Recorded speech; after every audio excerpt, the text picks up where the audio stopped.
శ్రీ విష్ణు రూపాయ నమ శివాయ. గుజరాత్‌లో నారాయణ సరోవరం అని గొప్ప సరోవరం ఉంది. మనకి పంచ మహా సరోవరాలు అంటారు చూసారా? మానస సరోవరం, బిందు సరోవరం అందులో ఇదొకటనమాట. దాన్ని దర్శించుకోవడానికి ఎంతో మంది మహాత్ములు, సాధకులు, గొప్పవాళ్ళు చాలా మంది వస్తూ ఉంటారు. అయితే మోల అని ఒక మంత్రగాడు దాని దగ్గర కూర్చున్నాడు ఒకసారి. కూర్చుని వాడేంటంటే వచ్చే ప్రతి వాళ్ళని మీరు గొప్పవాళ్ళా? మీరు మహాత్ములా? అయితే నిరూపించుకోగలరా? అని ఛాలెంజ్ చేసేవాడు. చేస్తే కొంతమంది నాయనా మేమేం మహాత్ములం గాదు. మా దారి మమ్మల్ని పోనీ అని చెప్పి వెళ్ళిపోయేవారు. భగవన్నామం తలుచుకుంటూ. కొంతమంది మాత్రం పాపం నిరూపిద్దామని ఏం చేయాలి అంటే నేను పరీక్ష పెడతాను. ఆ పరీక్షలో మీరు గెలిస్తే నేను మీ శిష్యుడినవుతా. అది నా గురువుగారి మీద ప్రమాణం చేసి చెప్తున్నా. అలాగే మీరు ఓడిపోతే మీరు నా శిష్యులవ్వాలి. మీరు మీ గురువుగారి మీద ప్రమాణం చేయండి. ఏంటి ఇంతకీ ఆ పరీక్ష అంటే అక్కడ కొన్ని నిప్పులు ఉండేవి. ఆ నిప్పుని అతను ముట్టుకునేవాడు. ముట్టుకుంటే కాలేదు కాదు. దాంతో అది కూడా మీరు చేసి చూపించాలి. మీకు కాలకపోతే కనుక నేను మీ శిష్యుడిని అయిపోతాను. దాంతో పాపం చాలా ఓహో! ఇదేదో చిన్న కనికట్టేమో అనుకుని దాన్ని ముట్టుకోవడానికి ప్రయత్నించడం. కొంతమంది నీళ్ళల్లో చేయి పెట్టొచ్చి ముట్టుకుని ఏం చేసినా సరే నిప్పుకి గుణం చెయ్యి కాల్చటం. దాంతో అది కాల్చేది. వాడు వెంటనే ఏం చేసేవాడు ఆ నిప్పునే తన చేతిలో వేసుకుని ఇలా పట్టుకునేవాడు. కాలేదు కాదు. వెంటనే చూసారా నా గొప్పతనం నా శిష్యులైపోండి అని చెప్పి ఇంక వాళ్ళని అక్కడ ఆ ప్రమాణం చేయించుకున్నాడు కదా! అలా ఉంచుకోవడము తనకి శిష్యరికం చేయించుకోవడం శుశ్రూషలో ఉంది. అలాగా ఎంతో మందిని ఏడిపిచ్చాడు. ఒకసారి ఏమైంది ఒక గొప్ప మహనీయులు అక్కడికి వెళ్తున్నారు సరోవరం దగ్గరికి. వెళ్తుంటే పిలిచాడు. పిలిచి ఇదిగో సేమ్ ఇదే ఛాలెంజ్ అన్నమాట. అప్పుడు ఆయన ఒకసారి చూసి నవ్వుకుని నేను మహాత్ముడినా కదా ఆ విషయం పక్కన పెట్టండి. మీరు మహాత్ములేనా అని అడిగారు. అయితే మౌలా అవును నేను మహాత్ముడినే. లేకపోతే నిప్పులు ఎలా పట్టుకుంటాను. చాలా గొప్పవాడిని సాక్షాత్ భగవంతుడు అంశ. ఓహో! అవునా అని చెప్పి ఒకసారి అతను ముట్టుకుని నేనెక్కడో చదివాను. సాధూనాం దర్శనం పుణ్యం, స్పర్శనం పాపనాశనం అని. అయితే ఇప్పుడు ఒక్కసారి మిమ్మల్ని ముట్టుకునేసరికి నా పాపం అంతా పోయి నాకు పుణ్యం వచ్చింది. నేను ఒక మహాత్ముడి స్థాయికి వచ్చినట్టేను. నిజమేనా అంటే, ఓహ్! నిజమే నేను అలాంటి వాడిని అన్నాడు. సరే నేనిప్పుడు ఆ నిప్పు ముట్టుకుంటాను. ఇప్పుడు నా చెయ్యి కాలిందనుకోండి, మీరు మహాత్ములు కాదని అర్థం. ఎందుకంటే మిమ్మల్ని ముట్టుకుంటే నాకేం రాలేదు. ఒకవేళ నా చెయ్యి కాలలేదనుకోండి మీరు మహాత్ములు అని అర్థం. పరీక్ష పెట్టుకుందామా అని అడిగారు ఈయన. చూడండి ఎంత తెలివో ఈయనకి. అడిగేసరికి దాంతో వాడికి అర్థం కాలే. ఆ మూల ఇరకాటంలో పడిపోయాడనమాట. అయ్య బాబోయ్! కుర్రవాడెవడు చూస్తే యువకుడు మొహంలో అంత తేజస్సుతో వెలిగిపోతుంది. నన్ను ఇరకాటంలో పెట్టాడు ఏం చేయాలి? అని చెప్పి అలా వద్దు నేను మంట ముట్టుకుంటాను. నువ్వు కూడా ముట్టుకు చూపించు. అంటే ఆ యువకుడు సరే అయితే ఒక్క నిమిషం అని చెప్పి కళ్ళు మూసుకొని ఆ మూల నెత్తి మీద ఇలా చేయి పెట్టి ఒక్క నిమిషం ఏదో చదివి సరే ఇప్పుడు ముట్టుకో అన్నాడు. ఆ మూల ముట్టుకోగానే అతని చేయి కాలిపోయి కేకలన్నమాట. పెడితే అప్పుడు "ఒరే మూర్ఖుడా! నిన్ను కాల్చింది నిప్పు కాదురా! ఇంతకాలం ఇంతమంది సాధకులు ఉసురు పోసుకున్నావు. వాళ్ళు సాధన చేసుకునే వాళ్ళు ఒక ఒట్టు పెట్టించుకునే వాళ్ళ చేత వాళ్ళు సాధన చేయకుండా నీ సేవ చేసేలాగా చేసి అనవసరంగా వాళ్ళు ఉసురు పోసుకున్నావు. ఇదిగో ఇప్పుడు అదే నిన్ను కాల్చింది" అని చెప్తే బాబోయ్! నేను ఇప్పుడు ఏం చేయాలి? మీరెవరో మహాత్ముల్లా ఉన్నారు అంటాడు.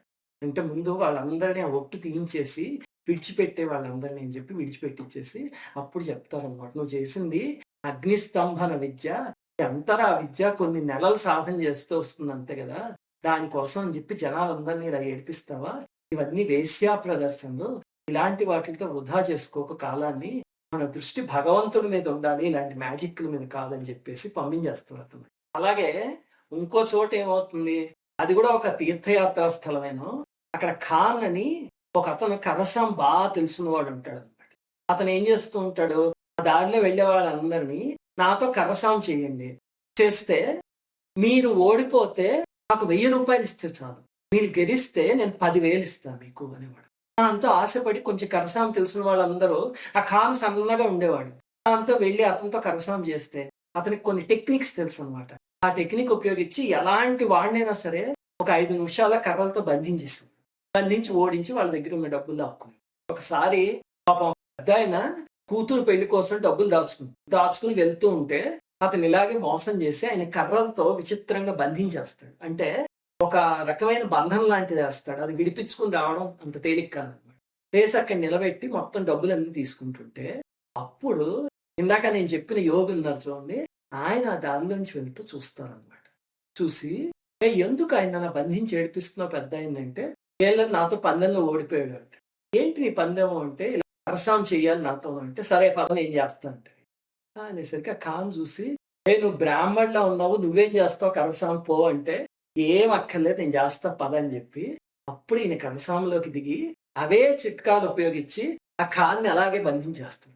దాంతో వాడు గిజగిజలాడిపోయి ఎలా విడిపించుకోవాలో తెలియకపోతే, అప్పుడు చెప్తారనమాట. ఇంతమందిని ఏడిపించావు కదా నువ్వు, ఇప్పుడు అనుభవిస్తుంటే నీకు ఆ బాధ తెలుస్తోందా? అని చెప్పి అతని దగ్గర డబ్బులు తీసి, ఆ చుట్టుపక్కల ఉన్న వాళ్ళందరికీ ఎవరెవరైతే ఇలా మోసపోయి ఓడిపోయారో వాళ్ళందరికీ ఇచ్చేసి, మిగతా డబ్బులతో సుఖంగా బతుకు, ఇంకెప్పుడు ఇలా కడుపులు కొట్టి బతక్కు అని చెప్పి. అప్పుడు ఆ ఖాన్ ఆయన కాళ్ళ మీద పడిపోయి, ఏంటి మీరింత తేజస్సుతో వెలిగిపోతున్నారు? చూస్తే బ్రాహ్మణుల్లా ఉన్నారు. కరసాం చేసింది చూస్తే క్షత్రియుల్లా ఉన్నారు. మీరు ఎవరు అని అడుగుతాడు. అడిగితే అప్పుడు ఆయన అంటారు, ఇదం బ్రాహ్మం, ఇదం క్షాత్రం, శాపాదపి శవాదపి అని చెప్పేసి వెళ్ళిపోతారు అక్కడికి. ఆ మహనీయుడే సుధీంద్ర బాబు గారు. ఈరోజు ఆయన చరిత్ర గురించి చెప్పుకుందాం.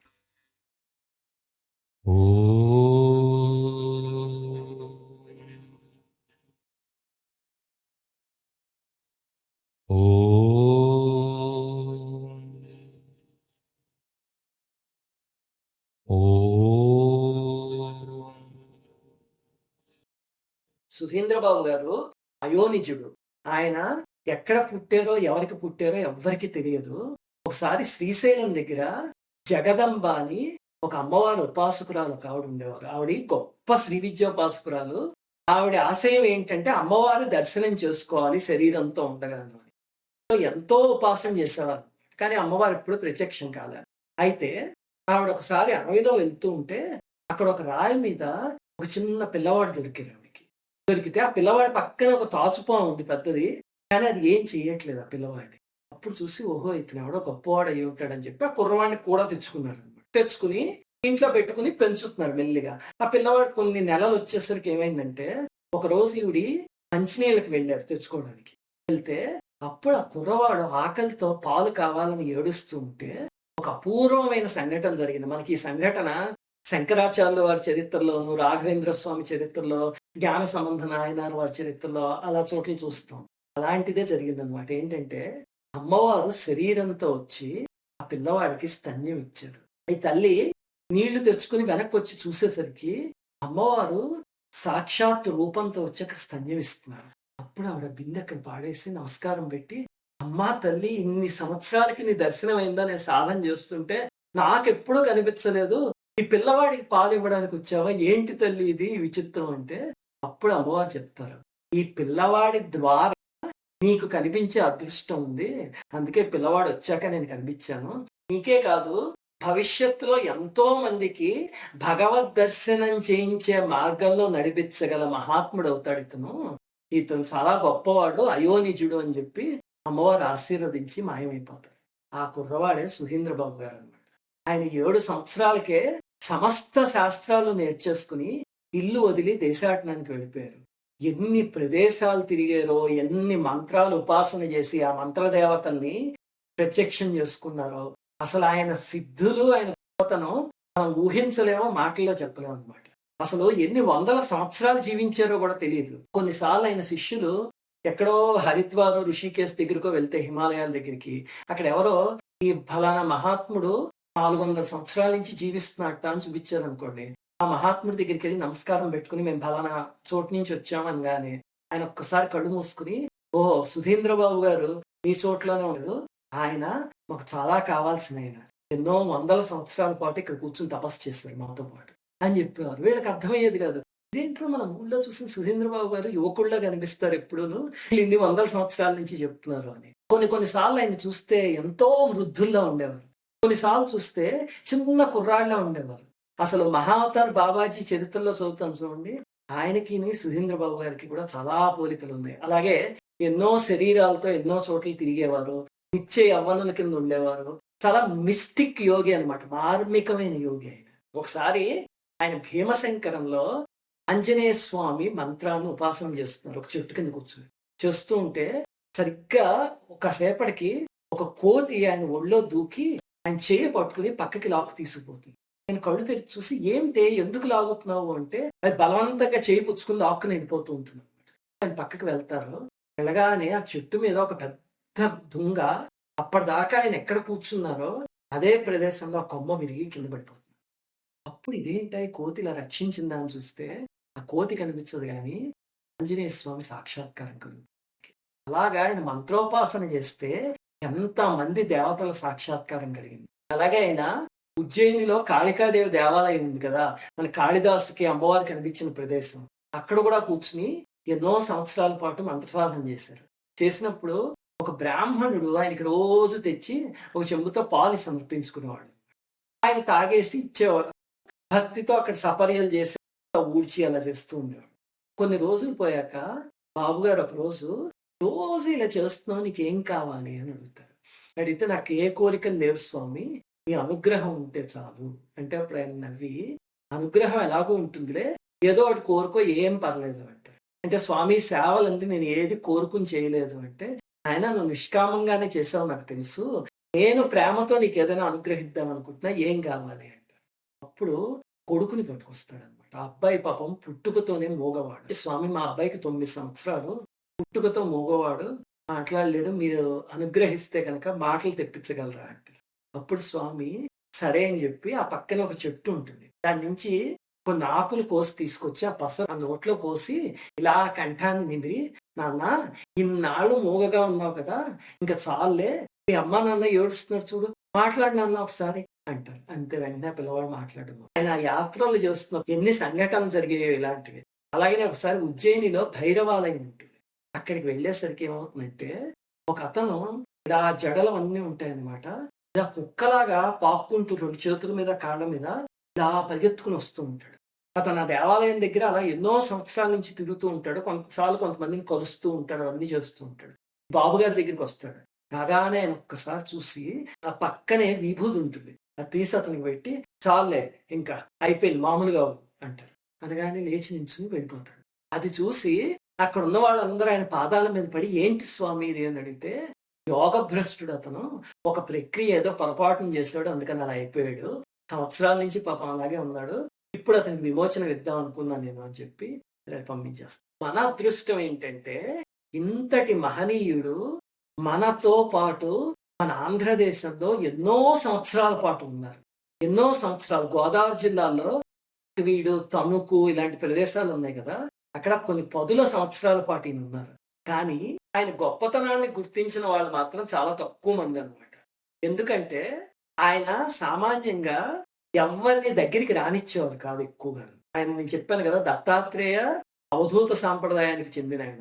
సామాన్యంగా ఆ సాంప్రదాయంలో ఉన్నవాళ్ళు ఆత్మజ్ఞానం మీద ఆసక్తి ఉన్న వాళ్ళని రానిచ్చి, వాళ్ళని బ్రహ్మాండంగా చెక్కి గొప్ప యోగులుగా తయారు చేస్తారు తప్ప, స్వామి నాకు ఇల్లు కావాలి, స్వామి నా కూతురికి పెళ్లి కావాలి అంటే అలాంటి వీలున్నంత వరకు దూరం పెడతారు. అలాగే ఈ స్వామి దగ్గరికి 3 కారణాల వల్ల జనాలు ఎక్కువగా చేరేవారు కాదు. మొట్టమొదటిది ఏంటంటే, ఆయన చాలా కోపంగా ఉండేవారు. మీకు దత్తాత్రేయ స్వామి చరిత్ర తీసి చూస్తే చూడండి, పాలువన్మత్త పిశాచవత్ అంటారు. ఎప్పుడు కూడా విపరీతమైన ఉగ్రంగా ఉంటారు. దత్తాత్రేయ స్వామికి సంబంధించిన అవతారాలన్నీ. అవన్నీ ఎందుకు అంటే, మా మిత్రుడు ఒకతను ఒక కవిత రాస్తూ వారణాసి గురించి అన్నాడు ఒక గొప్ప మాట. కాశీలో చెత్తంతా అవధూత వేషం లాంటిది నిజమైన సాధకుల్ని జల్లెడ పట్టడానికి అంటారు. వారణాసి చూస్తే మీరు చాలా ఒక రకంగా ఉంటుంది కదా! అది చూసి ఎవరైనా బాబోయ్! వారణాసి ఇలా ఉందేంటి నాకు అక్కడికి వెళ్ళడం ఇష్టం లేదని చెప్పి వెళ్ళిపోయాడు అనుకోండి. నిజమైన సాధకులు ఎవరున్నారో వాళ్ళని జల్లెడ పట్టి అక్కడ ఉంచుకోవడానికే వారణాసి నగరం అలా కనిపిస్తుంది అని నా మిత్రుడు రాశాడు. ఎవరైనా మనసులో కల్మషం ఉన్నవాళ్ళు వచ్చారనుకోండి, అంతే వెంటనే ఉగ్ర నరసింహస్వామి అయిపోయి వాళ్ళని తిట్టటము, కొట్టటము, కొన్నిసార్లు చేతిలో గిన్నెలుంటే అవి వాళ్ళ మీద విసిరిసేవారు. బాబోయ్! ఈయన ఇలాంటి వాడేంటి అనుకుని పారిపోయారనుకోండి, మంచిదే ఆయనకి. అలా కాకుండా నిజమైన జ్ఞానం కోసం వచ్చిన వాళ్ళైతే ఇలాంటి పరీక్షల్ని తట్టుకొని నిలబడ్డారనుకోండి, అప్పుడు వాళ్ళని చేరదీసి, "నాన్న ఏం కావాలి నీకు" అని చెప్పి అప్పుడు చుట్టూ ఉంచుకునేవారు. లేకపోతే అసలు దగ్గరికి రానిచ్చేవారు కాదు. ఎవడైనా బలవంతంగా వస్తే, "నేను నీకేమైనా బాకీ ఉన్నానా? పోరా ఇక్కడి నుంచి" అనేవారు. ఎవరైనా వచ్చి కాళ్ళకి నమస్కారం పెడితే, "నాకెందుకు పెడుతున్నావు?" అంటే, "మీరు మహాత్ములకి" ఎవడు చెప్పాడు నేను మహాత్ముడని? ఎవడిని వాడిని పట్టడానికి ఎవడు చెప్పాడు? "నేను నీలాంటి మనిషినే పో ఇక్కడి నుంచి" అని చెప్పి వాడిని పంపించేసారు. అలా కాకుండా ఏ కల్మషం లేకుండా వచ్చిన వాళ్ళు గాని, జ్ఞాన మార్గంలో వెళ్దామని వచ్చిన వాళ్ళు గాని ఉంటే వాళ్ళని ఉంచుకునేవారు. ఒకసారి నా జీవితంలో గూడా ఒక విచిత్రమైన సంఘటన జరిగింది. చాలా అదృష్టం నాకది. మా నాన్నగారి దగ్గరికి ఒక లెక్చరర్ ఒకాయన వచ్చేవారు అని నేను ఇంతకు ముందు మీకు చెప్పాను. ఆ లెక్చరర్‌కి ఎవరైనా ఎక్కడైనా స్వామీజీలు గాని, సన్యాసులు కానీ ముందు వాళ్ళ దగ్గరికి వెళ్ళాలి అని చెప్పి బాగా కోరికనమాట. ఆయన మా నాన్నగారి దగ్గరికొస్తూ ఉండేవారు. కొన్ని కొన్ని సార్లు మా నాన్నగారు ఆయనతో కూడా వెళ్తూ ఉండేవారు. చాలా సార్లు వెళ్ళేవారు కాదు. మీకు 'మహిమలు మహాత్ములు' అనే వీడియోలో చెప్పా కదా! ఒకసారి సాయంత్రం ఆయన మా నాన్నగారి దగ్గరికొచ్చి, "మాస్టారు ఇక్కడ దగ్గరలో ఒక ఊళ్ళో సుధీంద్ర బాబు గారని ఒక యోగి ఒకాయనున్నారు. ఆయన్ని చూడ్డానికి వెళ్తున్నాను. వస్తారా మీరు?" అని అడిగారు. అంటే మా నాన్నగారు అమ్మవారి దయ అండి. ఆవిడకి నమస్కారం పెట్టుకొని ఆవిడ పంపిస్తే వస్తాను. ఆ రోజు ఏమైంది, మా నాన్నగారు ఉచితంగా కొన్ని పదుల సంవత్సరాల పాటు వైద్య సేవ చేసేవారు అందరికి. రోజు సాయంత్రం ఎవ్వరు రాలేదు పేషెంట్లు. మామూలుగా ఆయన దగ్గరికి వందల మంది పేషెంట్లు వచ్చేవారు. ఆ రోజు సాయంత్రం ఎవ్వరు రాలేదు. రాకపోయేసరికి సరే అండి ఇది అమ్మవారి నిర్ణయమేమో పదండి వెళ్దాం అని చెప్పి మా నాన్నగారు ఆయనతో పాటు స్కూటర్ మీద వెళ్తున్నారు. సరిగ్గా సందు చివర నేను క్రికెట్ ఆడుకుంటూ ఉండేసరికి మా నాన్నగారు "రేపు పద ఒక గొప్ప ఆయన ఉన్నారట పక్క ఊళ్ళోను చూసొద్దాం రా" అంటే నాన్నగారు నేను ఆడుకుంటున్నానండి అంటే ఆటలేదు ఏం లేదు క్రికెట్ బ్యాట్ ఇక్కడ పడేసి వచ్చేయని చెప్పి నన్ను అప్పటికప్పుడు స్కూటర్ మీద ఎక్కించి ఆయనతో కూడా తీసుకుపోయారు. తీసుకుపోతే ఆ లెక్చరర్ గారు ఒక ఇంటికెళ్ళాక ఆ ఇంటికి దూరంలో స్కూటర్ ఆపి, "అదిగోండి ఆ ఇంట్లోనే సుహేంద్ర బాబు గారు ఉంటారు. మీరు వెళ్ళండి" అని మా నాన్నగారిని పంపించారు. అంటే మా నాన్నగారు "అదేంటండి మీరెందుకు రావట్లేదంటే" "బాబోయ్! ఆయన రానివ్వరండి సామాన్యంగాను. నేను నిన్న వెళ్లి ఆయన దగ్గర ఎలాగైనా ఆయన కాళ్ళు పట్టుకోవాలని ప్రయత్నిస్తే కొట్టారు నన్ను. నాకు భయం ఆయనంటేను. నేను రాను. నేను యువతల పక్క సందులో ఉంటాను. నేనొచ్చాన విషయం గూడా ఆయనకి చెప్పకండి. మీరు వెళ్లి రండి. ఆయన ఒకవేళ ప్రశాంతంగా ఉంటే గనక అప్పుడు నేనొస్తాను" అని చెప్పారాయన. మా నాన్నగారు సరే అని చెప్పి నేను మా నాన్నగారు కలిసి వెళ్ళామనమాట. మా నాన్నగారు తలుపు కొట్టారు. కొట్టేసరికి సరిగ్గా సుధీంద్ర బాబు గారొచ్చి తలుపు తీశారు. జస్ట్ ఒక పంచె కట్టుకొని ఉన్నారు అంతేను. మెడలో ఒక మాల ఉందనమాట. తీసేసరికి మా నాన్నగారు అలా చూసి "నమస్కారం బాబుగారు" అన్నారు. అంటే "రండి లోపలికి రండి నాన్న" అని చెప్పి మమ్మల్ని పిలిచి మా అదృష్టం ఆ రోజు మాకు ఉప్మా వండి పెట్టారాయన. నాకిప్పటికీ గుర్తు. ఆయన చేతులతో స్వయంగా ఉప్మా వండి పెట్టి నన్ను "నాన్న ఇంకా కొంచెం తింటావా?" అని చెప్పి ఇంకొంచెం ఉప్మా గూడా వేసి పెట్టారు. అది మా నాన్నగారికి కూడా వెళ్ళడం నా అదృష్టం. లేకపోతే ఆ రోజు క్రికెట్ ఆడుకుంటూ ఉంటే ఒక మహాత్ముడి దర్శనం ఈ జీవితంలో అయ్యేది కాదు. ఆ తర్వాత మా నాన్నగారు ఒక్క నిమిషం చూసి "మీ దర్శనం కోసం బయట ఒకళ్ళున్నారండి" అంటే ఎవడో ఆ లెక్చరరా వాడిని అక్కడే పడవండి. వాడొచ్చాడంటే మాత్రం ఊరుకోనన్నారు. ఆయనకి ఎలా తెలిసిందో తెలీదసలు. ఆయన తీసుకొచ్చారు మమ్మల్ని. ఎందుకంటే ఆ సందు చివరే ఆగిపోయారు. ఆయన మాట నరసింహస్వామిలా ఉంటుంది గానీ, మనస్సు మాత్రం వెన్నపూస. మాట నరసింహం, మనస్సు నవనీతము అంటే అదే. మాట కరెక్ట్‌గా ఉన్నా సరే, ఆ ప్రేమ మాత్రం 1000 తల్లుల ప్రేమ. అది మేము ఒకరోజు అనుభవించాం గాబట్టి తెలుసు. ఎంత ప్రేమగా, ఎంత ఆప్యాయంగా చూసారో వాళ్ళని. ఆయన దగ్గర నేను చెప్పినట్టుగా కొంతమంది శిష్యులే ఉండేవారు. వాళ్ళని పరీక్షించి వాళ్ళ చిత్తం శుద్ధమైంది అని తెలిసాకనే వాడి దగ్గర. ఒకసారి ఆ శిష్యులు "శ్రీశైలం వెళ్తాం స్వామి రక్షించండి" అంటే ఆయన ఒక్క నిమిషం చూసి "జాగ్రత్త నాన్న శ్రీశైలంలో దారి తప్పిపోతారు.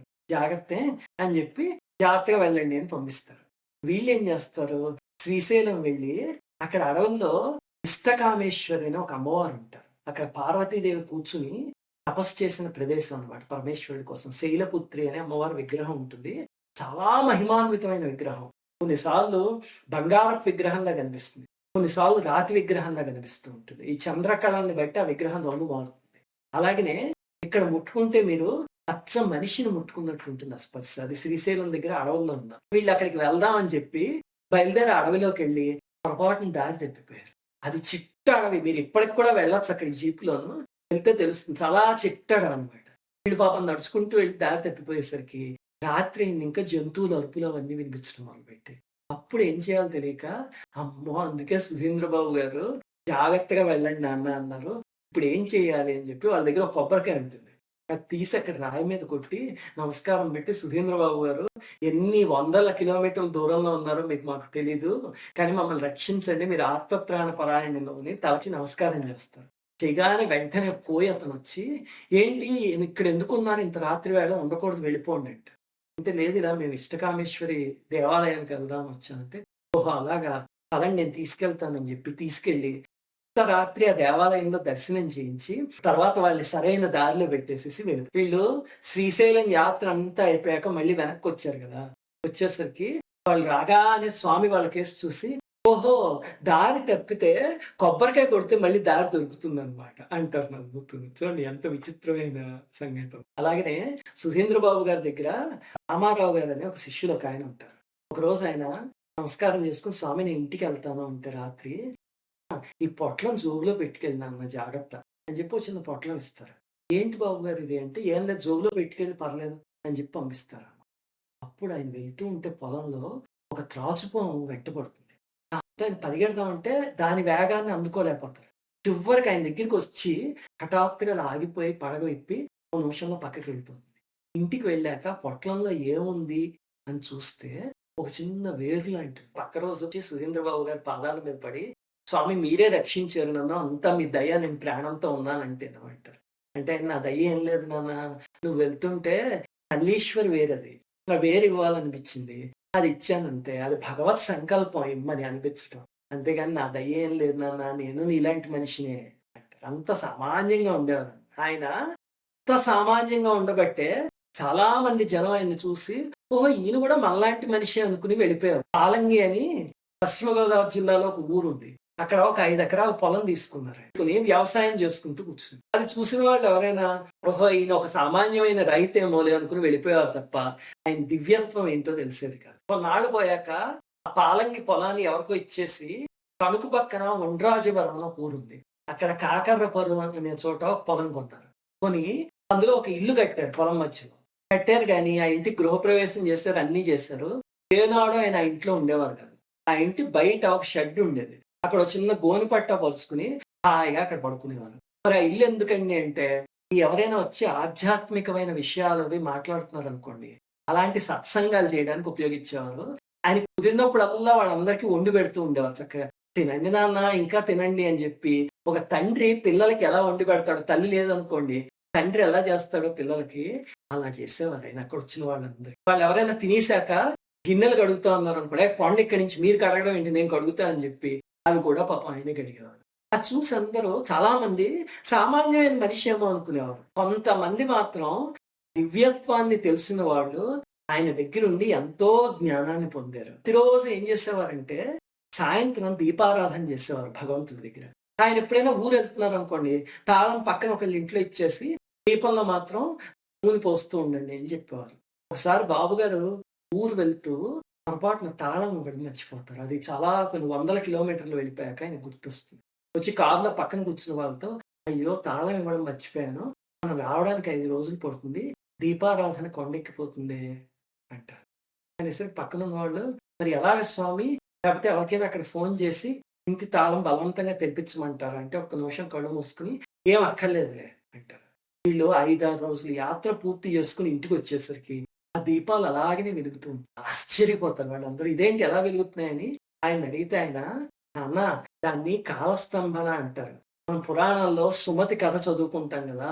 అలాంటిది. మనం అలాంటి వాటి జోలికి పోకూడదు. అసలు వాటి మీద మనకి ఆసక్తే వద్దు. మనకు కావాల్సింది జ్ఞానం మీద ఆసక్తి. అదంతా మర్చిపోండి" అని చెప్పి ఎక్కడ ఆయన శక్తి అని చెప్పి మాత్రం ప్రదర్శించుకోలేదు. వాళ్ళని జాగ్రత్తగా మరిపిచ్చేసారు. కృష్ణుడి కథలో చూడండి, కలయో వైష్ణవ మాయో అయ్యాక యశోదాదేవి అది మర్చిపోయి మళ్ళీ తన కొడుకే అనుకుంటుంది. అలా వాళ్ళు ఆ సంఘటన మర్చిపోయి మళ్ళీ ఈయనతో పాటు మామూలుగానే ఉన్నారు. అలాగనే 1980లో ఒకసారి స్వామి అహోబిలం వెళ్లి, "నేనిక్కడ ఉపనయనం చేసుకుంటాను" అన్నారు. "అదేంటి స్వామి ఇప్పుడు ఉపనయనం ఏంటంటే", "ఇప్పుడంటారేంటి? నా వయస్సు సరిగ్గా 8 సంవత్సరాలు, 8 నెలల, 8 రోజులు. ఈరోజు చేసుకోవాలి" అని పట్టుబట్టి పాంచరాత్ర ఉపనయనం చేసుకున్నారనమాట. ఆయన 5 రోజులు ఎంతమంది వేద పండితులొచ్చారో వాళ్ళందరికీ అలా దానాలు, వచ్చిన వాళ్ళ వందల మందికి భోజనాలు అక్కడ అహోబిలంలోను. ఎక్కడి నుంచి వచ్చారో అంతమంది తెలీదు. ఎందుకు చేయించుకున్నారో తెలీదు. మరి ఆ శరీరానికి 8 సంవత్సరాలంటే ఏంటో తెలీదు. బహుశా నేను చెప్పాను గదా! ఆయన ఎన్నో శరీరాలతో తిరిగారు అని. అందులో ఒక శరీరం అయ్యుండొచ్చు. అలాగనే ఆయన దగ్గర బొబ్బ అని ఒక దూడను, చింపిరి అని ఒక కుక్క ఉండేవి. వీటికి ఆయనంటే ఎంత ప్రేమో అన్నమాట. ఎప్పుడు ఆయన కూడానే ఉండేవి. నేను చాలా వీడియోల్లో చెప్పాను గదా! మహాత్ముల దగ్గరికి ఎప్పుడు జంతువులు అలా చేరతాయి అని. అలాగే ఇవి 2 ఆయన అంటిపెట్టుకునే ఉండేవన్నమాట. ఆయన ఒక్కరోజు కనిపించలేదనుకోండి, ఆహారం తినేవి కాదసలు. ఇప్పుడు మీకు ఈ పాటికి అర్థమైపోయి ఉంటుంది. ఆయన ఎప్పుడు ఉగ్రంగా ఉండేవారు, సామాన్యంగా ఉండేవారు, ఎవరిని దగ్గరికి రానివ్వరు. ఆయన దగ్గర ఒక ఆవు, ఒక కుక్క ఎప్పుడూ ఉండేవి. అనగానే ఆయన ఎవడో అర్థమైపోవట్లేదు. అర్థం కాకపోతే ఈ బొమ్మ చూడగానే అర్థం. అలాంటి తత్వాన్ని లోపల గుప్తంగా ఉంచుకుని, బయటకి మామూలు మనిషిలా కనిపించిన మహానుభావుడే. పశ్చిమ గోదావరి జిల్లాలో ఆకివీడు ఉంది కదా! ఆకివీడు పక్కనే సిద్ధాపురం అని ఒక ఊరుంది. అక్కడ బాబుగారు ఒక గొప్ప రామాలయం కట్టించారు. ఆ సిద్ధాపురంలో ఆలయం కట్టాలి అని ఎన్ని సార్లు ప్రయత్నించినా అవ్వలేదు. ఆ గ్రామస్తులు చెప్తే అప్పుడు బాబుగారు అక్కడ ఒక ప్రదేశం చూపించి, ఇది ఆవు గిట్టల స్పర్శతో కొన్ని సంవత్సరాల పాటు పునీతం అయిపోయిన ప్రదేశము గుంటలా పడింది కదా! ఇక్కడ రామాలయం కట్టండి అని చెప్పి అక్కడ కట్టించారనమాట. ఆయన శక్తిని ఎంతో ధారపోసాడు ఆ రామాలయం దగ్గర. అయితే ఏమైంది? దాన్ని కట్టించడం కోసం అని చెప్పి భద్రాచలంలో ఆలయం స్థపతి ఉన్నారు కదా! ఆయన్ని తీసుకురావడానికి వెళ్లారు బాబుగారు గూడా. వెళ్లి ఆ స్థపతిని ఒప్పించి అక్కడి నుంచి ఒక 40 మంది శిల్పుల్ని తీసుకొస్తే ఆయన అన్నారు, "అలాంటి శిల ఉంటే తప్ప కట్టలేము." అంటే బాబుగారు, "ఆ శిల అదే వస్తుందిలే. ఈ చుట్టుపక్కల ఎక్కడి నుంచో మేము పంపిస్తాం అక్కడికి" అంటే అప్పుడు ఆ స్థపతి చెప్పారు, "ఈ చుట్టుపక్కల ఎక్కడ మంచి శిల లేదు. మేము భద్రాచలం దేవాలయంకి ఎక్కడి నుంచో తెప్పించాల్సొచ్చింది" అంటే బాబుగారు నవ్వి, "కావాల్సిన సమయానికి అదే వస్తుంది. మీరందరూ రండి" అని చెప్పి వాళ్ళని ఆహ్వానించి వెళ్ళారాయన. వెళ్ళి ఆ రోజు రాత్రి వాళ్ళతో మాట్లాడుతూ అడవిలో ఒక చోటుకి వెళ్ళి భద్రాచలం పక్కన ఆ చెట్టు కొమ్మ విరిచి ఒక చోట అలా నిలబెట్టి రాళ్ళతో దాన్ని అలాగ గుర్తుగా పెట్టించి, "రేపొద్దున వచ్చి ఇక్కడ తవ్వించండి. ఇక్కడ కింద ఒక రాతి క్వారీ ఉంటుంది. సరిగ్గా మన దేవాలయానికి ఎంత రాయి కావాలో జాతి రాయ ఇందులో పడుతుంది" అని చెప్పారు. ఆ శిలల్లో కూడా చాలా జాతులుంటాయన్నమాట. అది శిల్పులకి తెలుస్తుంది. స్త్రీ శిలని, పురుష శిలని ఎన్నో రకాలుంటాయి. అసలు పురుష శిలతో స్త్రీ శిల్పాన్ని చెక్కకూడదు. చాలా ఉన్నాయి నియమాలన్నీ. ఆ శిల్ప శాస్త్రం ఒక అద్భుతమైన శాస్త్రం. మన భారతీయ శిల్పులు దాన్ని పిండి, ఆ రసాన్ని ఎన్నో దేవాలయాల్లో చిలికించారు. అలాగైన అక్కడ ఒక ప్లేస్ పెట్టించారనమాట. పక్క రోజు పొద్దున్నే వీళ్ళందరూ వెళ్లి చూస్తే నిజంగానే అక్కడ ఒక మంచి రాతి క్వారీ పడి మంచి శిల వచ్చింది అందులోంచి. వస్తే ఆ శిలంతా తీసుకొచ్చి ఇక్కడ ఆకివీడి పక్కన ఒక రామాలయం కట్టారు. అది కట్టినప్పుడు కూడా ఎన్ని విచిత్రాలు జరిగాయో. ఒకసారి దానికి పునాది తవ్వి పెట్టాక విపరీతమైన వర్షం వచ్చి ఆ చుట్టూ ఉన్న మట్టి అంతా లోకొచ్చేసి బురద, బురద కింద అయిపోయింది. అయితే అప్పుడు బాబుగారి దగ్గరికి వచ్చి వాళ్ళందరూ, "బాబుగారు పని నడవట్లేదండి. వర్షం పడిపోయి ఇలా నీళ్లు ఇందులోకి వచ్చేస్తున్నాయి. ఇవి తీస్తూ ఉంటే మళ్ళీ బురద వచ్చేస్తుంది. ఏం చేయాలో తెలియట్లేదు." అప్పుడు ఆయన ఆ స్థలం దగ్గరికి వచ్చి చూసి ఈశాన్యం మూలకి వెళ్లి నిలబడి కొన్ని అగ్గిపుల్లలు వెలిగించి ఆకాశం కేసి ఇలా చూపించి అక్కడ పారేసి, "ఇంక మీకు ఏ ఇబ్బంది కలగదో కట్టుకోండి గుడి" అని చెప్పారు. ఆ రోజు నుంచి ఏ నాడు వర్షం ఇబ్బంది పెట్టలేదు వాళ్ళని. గుడి బ్రహ్మాండంగా అయిపోయిందనమాట. ఇప్పుడు కూడా మీరు వీడి దగ్గరికి వెళ్తే గనక సిద్ధాపురం వెళ్లి అక్కడ రామాలయం చూడండి. ఆ సుధీంద్ర బాబు గారు ఆయన తపశ్శక్తిని ధారపోసిన అద్భుతమైన దేవాలయం అది. సామాన్యంగా అయినా ఆడవాళ్ళని దగ్గరికి రానిచ్చేవారు కాదు ఎప్పుడు. వాళ్ళు దూరం నుంచి నమస్కారం చేసుకెళ్ళాలంటే దూరంగా కూర్చోవాలి తప్ప దగ్గరికి రానిచ్చేవారు కాదు. కానీ ఏ కల్మషం లేకుండా నిజమైన ప్రేమ ఉన్నవాళ్ళు ఉన్నారనుకోండి, వాళ్ళని అలాగే విచిత్రంగా అనుగ్రహించేవారు. శ్రీదేవి గారు అని ఒక శిష్యురాలున్నారు. ఆవిడకి ఎన్నో సార్లు స్వామి పాదాలు తాకి నమస్కరించుకోవాలి అని కోరిక. కానీ ఎప్పుడు ఈయన పాదాలు తాకనిచ్చేవారు కాదు ఆడవాళ్ళని. దాంతో ఒకరోజు చాలా బాధపడి నిద్రపోతే ఆ రోజు రాత్రి సుధీంద్ర బాబు గారి కల్లో కనిపించి, "ఏం పర్లేదులే నీ కోరిక నేను తీరుస్తాను" అని చెప్పి. ఆవిడ లేచి చాలా సంతోషిస్తారు. ఎందుకంటే మహాత్ములు ఎవరైనా కల్లో కనిపించారు అంటే అవి మన మామూలు కళలు లాంటి కళలు కాదు. వాళ్ళ సంకల్పం ఉంటే తప్ప కనిపించదనమాట. ఓహో! అయితే ఆయన నా కోరిక తీరుస్తారేమో అనుకుంటారు. కానీ తర్వాత కొన్ని సంవత్సరాలకి సుధీంద్ర బాబు గారు సమాధి అయిపోతారు. ఈ కోరిక తీరకండానే. మరి ఎలా తీర్చారు? అదెక్కడో మీకు ఆఖరణ చెప్తా. అలాగనే 1951 ప్రాంతంలో తణుకు దగ్గర ఈత పొదలుండేవి. ఆ పొదల్లో కూర్చొని సుధీంద్ర బాబు గారు తపస్సు చేసుకుంటూ ఉండేవారు. అప్పుడు ఆ ప్రాంతంలో ఒక వేశ్య ఉండేది. ఆ అమ్మాయి రోజుకు వెళ్తూ దారిలో ఈయన్ని చూసి, "అబ్బా! ఈయనెవరో తపస్సు చేసుకుంటున్నారు. చాలా గొప్ప ఆయన" అని చెప్పి అక్కడ కూర్చునేది. ఆయన కళ్ళు తెరిచేవారు కాదు. అలా కొన్ని రోజులు చూసాక ఆ అమ్మాయి, అయ్యో పాపం ఈయన భోజనం ఏం తింటలేదే అని జాలేసి టిఫిన్ కొనుక్కొని తీసుకువెళ్ళి ఆయన దగ్గర పెట్టి ఆయన్ని లేపి, "స్వామి మీరు కొంచెం తీసుకోండి ఆహారం. మీరు ఏమీ తింటలేదు" అంటుంది. అప్పుడు ఆయన చూసి ఆ అమ్మాయికేసి చూసి, "వద్దులే తీసుకెళ్ళిపో నాకు అక్కర్లేదంటారు." అప్పుడు ఆ అమ్మాయి ఏడ్చి, "నేను వేశ్యనని సమాజం అంతా నన్ను వెలేసేసింది. నువ్వెవరో మహాత్ముడు అనుకున్నాను. నువ్వు గూడా వెలేసేస్తున్నావా" అంటుంది. అనేసరికి అప్పుడాయన, "అమ్మా అదేం లేదు. నువ్వు కొని తేవడానికి ఉపయోగించిన డబ్బులు వేరే రకంగా సంపాదించినవి. అవి నాకొద్దు. నువ్వు కష్టపడి సంపాదించి కొని తీసుకురా నేను తీసుకుంటాను" అంటారు. అనేసరికి ఆ అమ్మాయి నిజంగానే వెళ్లి హోటల్‌లో పని చేసి, ఆ వచ్చిన డబ్బులతో టిఫిన్ తీసుకొచ్చి పెడుతుంది. అప్పుడు ఆయన తిని ఆశీర్వదిస్తారు.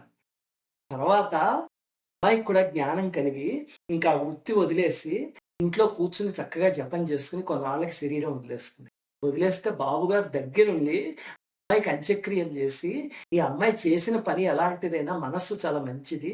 ఖచ్చితంగా ఇంతకన్నా చాలా ఉత్తమమైన జన్మొస్తుంది అని చెప్పి అలాగా అర్హత ఉన్న వాళ్ళని దగ్గరికి చేర్చేవాడు. అర్హత లేని వాళ్ళొచ్చారనుకోండి, ఎలా పంపించేయాలో ఆయనకి తెలుసు. ఒకసారి ఒక ముసలావిడొస్తుంది. వచ్చి ఈయన దగ్గరికి, "స్వామి నాకు మోక్షం కావాలి, ఆత్మజ్ఞానం కావాలి ఎలా వస్తుంది?" ఆయన వెంటనే ఒక్క నిమిషం కళ్ళు మూసుకొని తెరిచి, "నువ్వు ఇంటికెళ్ళి నీ భర్తకి అన్నం వండి పెట్టడం నేర్చుకో.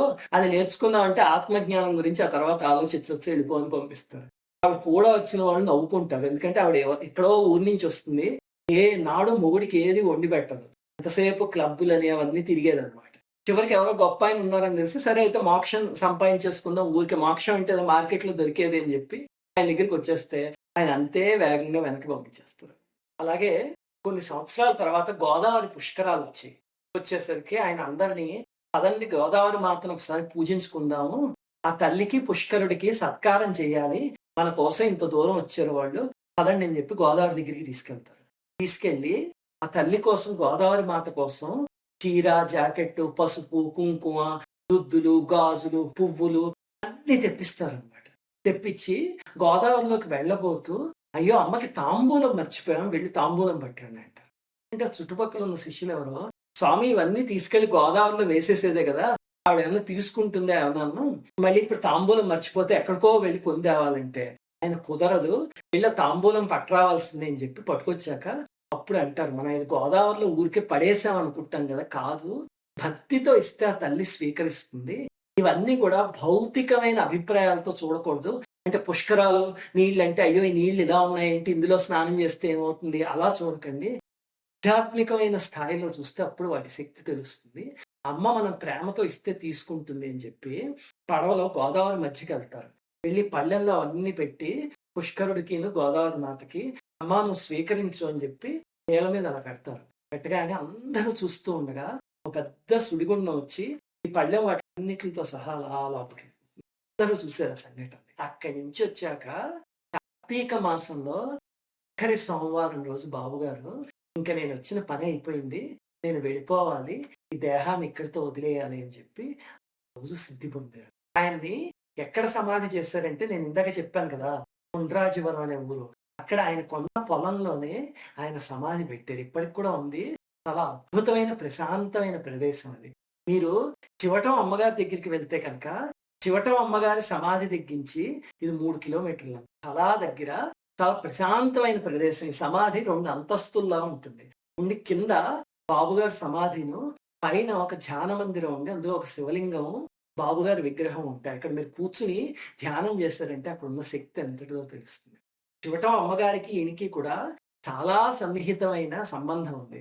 అసలు నిజంగా వాళ్ళిద్దరిని చూస్తే మనకి చరిత్రలో చాలా తక్కువ సార్లు ఇద్దరు మహాత్ములు దగ్గరికి రావడం అనేది జరుగుతుంది. సామాన్యంగా చూడండి, ఇద్దరు మహాత్ములు ఒక చోటకొచ్చారు అంటే అక్కడున్న జిజ్ఞాసులకి అసలు పండగే. ఎందుకంటే వాళ్ళిద్దరూ మాట్లాడుకునే భాష వింటే చాలా అద్భుతంగా ఉంటుంది.